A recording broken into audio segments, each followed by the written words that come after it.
Hi dears, എല്ലാവർക്കും നമസ്കാരം. മൗനരാഗം സീരിയലിൻ്റെ നെക്സ്റ്റ് വീക്ക് പ്രമോ വിശേഷത്തിലേക്ക് എല്ലാവർക്കും സ്വാഗതം കേട്ടോ. അങ്ങനെ നമ്മുടെ പ്രകാശൻ എന്തായെന്നൊന്നും അറിയാണ്ട് ഭയങ്കര ടെൻഷൻ അടിച്ച് നിൽക്കുക. ആ കിരണിനെ കൊല്ലാൻ വേണ്ടിയിട്ട് ആ രാഹുൽ ആരെയൊക്കെയോ ഇറക്കി കളിക്കുന്നുണ്ട്. പക്ഷേ ഇത് വല്ലതും നടക്കുന്ന കാര്യമാണോ?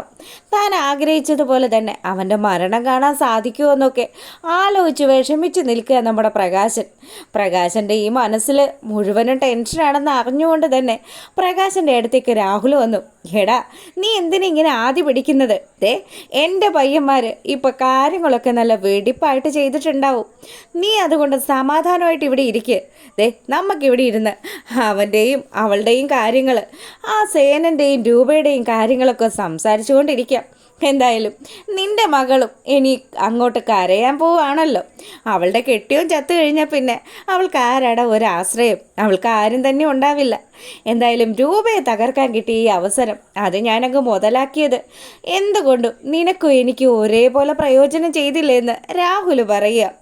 രാഹുലിൻ്റെ ഈ സംസാരമൊക്കെ കേൾക്കുമ്പോഴും ശരിക്കും പറഞ്ഞാൽ നമ്മുടെ പ്രകാശിന് വലിയ ആശ്വാസമൊന്നും ഇല്ല.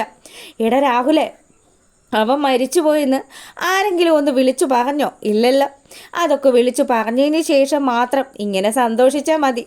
നമ്മൾ ഇതിനു മുന്നേ എത്ര മനക്കോട്ടകൾ കെട്ടിയതാ, എന്നിട്ട് വല്ലതും നടന്നോ? ഇല്ലല്ലോ. നമ്മൾ ചുമ്മാ ഇങ്ങനെ ഓരോ കാര്യങ്ങൾ ആഗ്രഹിക്കും. അവനും അവക്കും ഒക്കെ ഒടുക്കത്തെ ഭാഗ്യമാടാ. നമ്മൾ ചിന്തിക്കുന്നതിനപ്പുറം അവരുടെ ജീവിതം. എന്തായാലും നിൻ്റെ പോയിട്ടുള്ള ആ ഗുണ്ടകളുണ്ടല്ലോ, അവന്മാർ വിളിക്കട്ടെ, കിരൺ മരിച്ചുവെന്ന് വിളിച്ച് പറയട്ടെ. അതിനുശേഷം മാത്രമേ ഞാൻ സമാധാനിക്കുകയുള്ളൂ. എന്നിട്ട് വേണം എനിക്കൊന്ന് നന്നായിട്ടൊന്ന് സന്തോഷിക്കാനെന്ന് പ്രകാശം പറയുക. ഇതൊക്കെ കേട്ടുകൊണ്ട് നമ്മുടെ വിക്രം അവിടെ നിൽക്കുന്നുണ്ട്. ഈ നിൽക്കുന്ന എൻ്റെ അച്ഛൻ ഇപ്പം ഇങ്ങനെയൊക്കെ മാറിയിട്ടുണ്ടെങ്കിൽ അതിന് പിന്നിൽ ആ കിരണാണ്. ആ കിരൺ ഒറ്റൊരുത്തൻ കാരണമാണ് എൻ്റെ അച്ഛൻ ഇത്രയൊക്കെ വേദന തിന്നുന്നത്. അച്ഛൻ്റെ എന്താവശ്യത്തിനും അച്ഛൻ്റെ ഒപ്പം നിന്നിരുന്നത് ആളാ ഞങ്ങളുടെ അമ്മൂമ്മ. ആ അമ്മൂമ്മയെ കൂടി ആ കല്യാണിയും കിരണും ചേർന്ന് മാറ്റിയെടുത്തില്ലേ? അത് തന്നെയാണ് ഞാൻ നിന്നോടൊക്കെ പറഞ്ഞത്.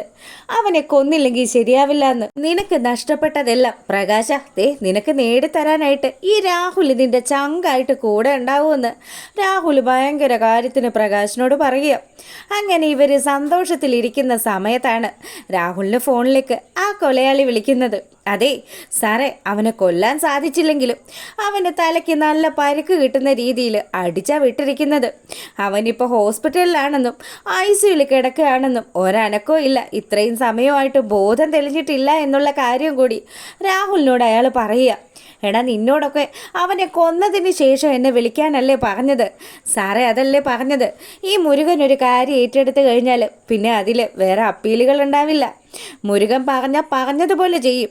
അവനൊരല്പം ജീവനുണ്ടെന്നാണ് ഞാൻ അറിഞ്ഞത്. എന്തായാലും അവൻ രക്ഷപ്പെടാനായിട്ട് ഞാൻ അനുവദിക്കില്ല സാറേ. സാറ് സമാധാനിച്ച് അവിടെ നല്ല സന്തോഷത്തിലിരുന്നോ. ഒരു റീത്തൊക്കെ തയ്യാറാക്കി വെക്കുന്നത് നല്ലതായിരിക്കും. സാറ് പറഞ്ഞല്ലോ സേനൻ്റെ നെഞ്ചത്ത് വെക്കാൻ പറ്റാതിരുന്ന ആ റീത്തിനെ കുറിച്ച്. ആ റീത്ത് സാറ് തയ്യാറാക്കി വെക്ക്. മിക്കവാറും സാറിൻ്റെ അനന്തരക്കാരൻ്റെ നെഞ്ചത്ത് അത് വെക്കാൻ പറ്റും. അങ്ങനെയാണെങ്കിൽ ഓക്കെ. അപ്പോൾ ബാക്കി കാര്യങ്ങളെല്ലാം ഞാൻ പറഞ്ഞതുപോലെ ഇത് കഴിയുമ്പോഴത്തേക്കിനും അറിയാലോ. എൻ്റെ മരുമകനെ ഒന്ന് നേരെയാക്കാനുണ്ട്. ആ കാര്യം ഞാൻ മറന്നിട്ടില്ല സാറേ എന്ന് പറഞ്ഞ് അയാൾ ഫോൺ വെച്ചതും നമ്മുടെ പ്രകാശനും വിക്രവും ഒക്കെ ഭയങ്കര ആകാംക്ഷയിൽ നിൽക്കുക. എന്താടാ രാഹുലെ, അവൻ വിളിച്ചിട്ട് എന്താ പറഞ്ഞത്? നമ്മൾ ആഗ്രഹിച്ചതുപോലെ തന്നെ കിരണിൻ്റെ തലയ്ക്ക് അവന്മാർ അടിച്ചിട്ടുണ്ട്. അല്പം ജീവൻ എന്തോ ബാക്കിയുണ്ട്. അത് പോയില്ലെങ്കിൽ അത് അവന്മാർ ആശുപത്രിയിൽ ചെന്ന് എടുത്തോളാന്നാണ് പറഞ്ഞിരിക്കുന്നത്. പിന്നീട് ആശുപത്രിയിലേക്ക് എത്തുന്ന നമ്മുടെ സേനനെയും അതുപോലെ കാർത്തികയും ഒക്കെ കാണിക്കുക കേട്ടോ. അവർ വന്നതും വലിയ സങ്കടത്തിലാണ് നമ്മുടെ കല്യാണി അവരുടെ അടുത്തേക്ക് ഓടി ചെന്നു. കണ്ടോ, എൻ്റെ കിരണേട്ടനെ ജീവച്ഛവമാക്കി ഇട്ടിരിക്കുക. ഇത്രയും സമയമായിട്ടും എൻ്റെ കിരണേട്ടന് ബോധം വന്നിട്ടില്ല എന്ന് പറഞ്ഞ് നമ്മുടെ കല്യാണി കരയാൻ തുടങ്ങിയതും കാർത്തികയാണെങ്കിൽ അവളെ ആശ്വസിപ്പിക്കാൻ തുടങ്ങി. മോളെ, നീ വിഷമിക്കേണ്ട, നിന്റെ കിരണിന് ഒന്നും സംഭവിക്കില്ല എന്നൊക്കെ പറഞ്ഞ് കാർത്തിക അവളെ ആശ്വസിപ്പിക്കുന്ന സമയം കല്യാണി വിതുമ്പുകയാണ്. അങ്ങനെ സേനനാണെങ്കിലോ ഇതിനൊക്കെ പിന്നിൽ ആ ദുഷ്ടനായിരിക്കുമെന്ന് വിചാരിച്ചുകൊണ്ട് അവനെ കാണാൻ വേണ്ടി അവിടെ നിന്ന് ഇറങ്ങിത്തിരിക്കുക. ആ സമയവും നമ്മുടെ കല്യാണിയെ ആശ്വസിപ്പിച്ചുകൊണ്ട് കാർത്തിക അവിടെ നിൽക്കുന്നുണ്ട്. ശരിക്കും കാർത്തിക ഒരു കാര്യങ്ങളും അറിയുന്നില്ല. കാർത്തികയെ പിന്തുടർന്നുകൊണ്ട് കാർത്തികയുടെ ഏട്ടനായിട്ടുള്ള ഗംഗാപ്രസാദ് നാട്ടിലെത്തിയതും അവളെ കണ്ടെത്തിയ വിവരങ്ങളും ഒന്നും അവൾ ഇതുവരെ അറിയാത്ത ഇല്ലാത്തത് കൊണ്ട് തന്നെ അവൾ തൻ്റെ കൂടപ്പറപ്പിന് ആശ്വാസമായിട്ട് ആ ആശുപത്രിയിൽ അങ്ങനെ നിൽക്കുമ്പം സേനൻ ദാ നമ്മുടെ സരയുൻ്റെ വീട്ടിലെത്തുക. സേനനെ കണ്ട പാടെ തന്നെ ശരിക്കും നമ്മുടെ ശാരിയും അതുപോലെ സരയും കൂടി ഒന്ന് പേടിക്കുന്നൊക്കെയുണ്ട്. ദൈവമേ, ഇന്നാൾ വന്ന് സരയുടെ കഴുത്തിന് പിടിച്ചതാ, ഇയാളിതെന്തിനാ ഇങ്ങോട്ട് വരുന്നതെന്ന് പറഞ്ഞ് ശാരി ഓടി ചെല്ലുക സേനൻ്റെ അടുത്തേക്ക്. എന്താ എന്താ പ്രശ്നമെന്ന് ചോദിക്കുമ്പം എവിടെ നിന്റെ ഭർത്താവ്, അവൻ ഇങ്ങോട്ട് ഇറക്കി വിടെന്ന് പറഞ്ഞ് സേനൻ അകത്തോട്ട് കയറി ചെല്ലുക. അയ്യോ, അദ്ദേഹം ഇവിടെ ഇല്ലല്ലോ എന്ന് പറഞ്ഞ് ശാരി സേനനെ മടക്കി അയക്കാൻ നോക്കുന്നുണ്ടെങ്കിലും നമ്മുടെ സരയും അവിടെ നിൽക്കുന്നത് കണ്ടപ്പം സേനൻ അങ്ങ് ഓടിച്ചെന്നു. എടി, സത്യം പറയൂ, അന്ന് എൻ്റെ മോനെ കൊല്ലാൻ നോക്കിയതുപോലെ നീയൊക്കെ എന്താ ചെയ്തത്? എൻ്റെ കുഞ്ഞിന് വയ്യാതെ ആശുപത്രി കിടക്കുകയാണ്, അതുകൊണ്ട് സത്യം പറയുന്നതായിരിക്കും നിനക്കൊക്കെ നല്ലതെന്ന് പറഞ്ഞ് സേനൻ സരയുടെ അടുത്തേക്ക് ചെന്നതും ശാരി കയറി വട്ടം നിന്നു. അതെ, നിങ്ങളോട് പറഞ്ഞില്ലേ ഞാനും എൻ്റെ മോളും ഒന്നും ചെയ്തിട്ടില്ല എന്ന്. കിരൺ എന്തെങ്കിലും അപകടം സംഭവിച്ചിട്ടുണ്ടെങ്കിൽ അത് ഞങ്ങളാണെന്ന് നിങ്ങളെങ്ങനെ ഇത്ര ഉറപ്പിച്ച് പറയുന്നതെന്ന് ശാരി ചോദിക്കുക. നിന്നോട് മാറി നിൽക്കാനാണ് ഞാൻ പറഞ്ഞത്. ഇപ്പം ഞാൻ ചോദിക്കുന്നത് നിന്റെ മോളോടാണെന്ന് പറഞ്ഞ് സരയുടെ അടുത്തേക്ക് പാഞ്ഞു വരിക സേനൻ. സരയു ശരിക്കൊന്ന് വരണ്ടൊക്കെ നിൽക്കുക കേട്ടോ.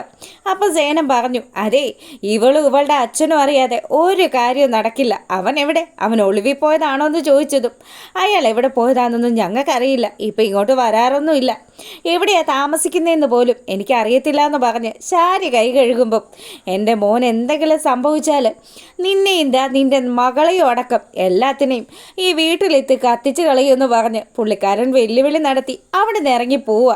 സേനം പോയത് കണ്ടപ്പോഴത്തേക്കിനും ശരിക്കും നമ്മുടെ സരയുടെ മനസ്സിൽ നല്ലൊരു സന്തോഷം വരിക. ഓ, എന്തെങ്കിലും ആയിക്കോട്ടെ, അച്ഛനപ്പോൾ പണി പറ്റിച്ചു. എന്തായാലും ഞാൻ ആഗ്രഹിച്ചതുപോലെ തന്നെ കാര്യങ്ങളൊക്കെ നടന്നല്ലോ. അവൻ മരിക്കട്ടെ, അവൻ മരിക്കണം. അവനെ ജീവിക്കാനായിട്ട് ഒരർഹതയില്ല. എൻ്റെ ജീവിതത്തിലെ എൻ്റെ എല്ലാ സ്വപ്നങ്ങളും തകർത്തെറിഞ്ഞവനാ കിരൺ. അവൻ മരിച്ചു കിടക്കുന്നത് എനിക്ക് കാണേണ്ടത്. എന്തായാലും അച്ഛനെ എനിക്കൊന്ന് കാണണമെന്ന് പറഞ്ഞ് സരയു പുറത്തേക്ക് പോകാൻ തുടങ്ങുമ്പം ശാരി അവളെ തടയുക. എന്തിനാ മോളെ നീ ഇങ്ങനെ? ദേ, അച്ഛനെ കിട്ടിക്കഴിഞ്ഞാൽ ഇപ്പം അയാൾ അവനെ വലിച്ചു കീറും. എന്തായാലും ഇനി നീയായിട്ട് ഒരു പ്രശ്നങ്ങളിലേക്ക് പോവരുത്. അങ്ങനെ ശാരി വിലക്കുമ്പോഴത്തേക്കിനും സരയു ആണെങ്കിലും നിങ്ങളോട് ഞാൻ പല പ്രാവശ്യം പറഞ്ഞിട്ടുണ്ട്, എൻ്റെ സന്തോഷങ്ങൾ ഞാൻ ഇതുപോലെ അങ്ങ് ആഘോഷമാക്കും. എൻ്റെ മനുവേട്ടനെ കൂട്ടിയിട്ട് ഞാൻ അമേരിക്കയിലേക്ക് പോവും. അതിന് മുന്നേ എല്ലാത്തിൻ്റെ കണ്ണുനീരെനിക്ക് കാണണമെന്ന് പറഞ്ഞ് അട്ടഹസിക്കുക നമ്മുടെ സരയും. അപ്പോൾ ഇതൊക്കെയാണ് ഇനി വരുന്ന ആഴ്ചയിലെ ആ ഒരു വിശേഷത്തിലുള്ളത്. എന്തായാലും സേനൻ നമ്മുടെ രാഹുലിനെയും പ്രകാശിനെയും അതുപോലെ വിക്രമാദിത്യനെയും ഒക്കെ വലിച്ചു കീറുമെന്നുള്ള കാര്യത്തിൽ ഒരു സംശയവും ഇല്ല. സ്വന്തം മകനെ തൊട്ട് കളിച്ചാൽ അതിനുള്ള ശിക്ഷ രൂപയും കൊടുത്തിരിക്കും. ബഗാസുരനും ഒന്നുമില്ലെങ്കിലും ഒരു സദ്യ കഴിക്കാനായിട്ടെങ്കിലും വിളിച്ചിട്ട് അതിനകത്ത് എന്തെങ്കിലും കലക്കി കൊടുക്കാനായിട്ടുള്ള ബുദ്ധിയൊക്കെ നമ്മുടെ രൂപയ്ക്കുണ്ടല്ലോ. അതുകൊണ്ട് തന്നെ അത്തരത്തിലുള്ള ഒരു ഗംഭീരമായിട്ടുള്ള കഥയാണ് ഇനി നടക്കാൻ പോകുന്നത്. അതുമാത്രമല്ല, കാർത്തികയുടെ പിന്നാലെ നടക്കുന്ന ആ ഗംഗാപ്രസാദ്, അയാളുടെ ആ ഒരു രഹസ്യങ്ങൾ മുഴുവനും മറന്നീക്കി വരുന്ന ആ ഒരു ആഴ്ച കൂടിയാണ് ഇനി വരുന്ന ആഴ്ച. അപ്പോൾ എല്ലാ വിശേഷങ്ങളുമായിട്ട് കാത്തിരിക്കുക. എല്ലാവർക്കും നല്ലൊരു രാത്രി ആശംസിക്കുന്നു. Good night.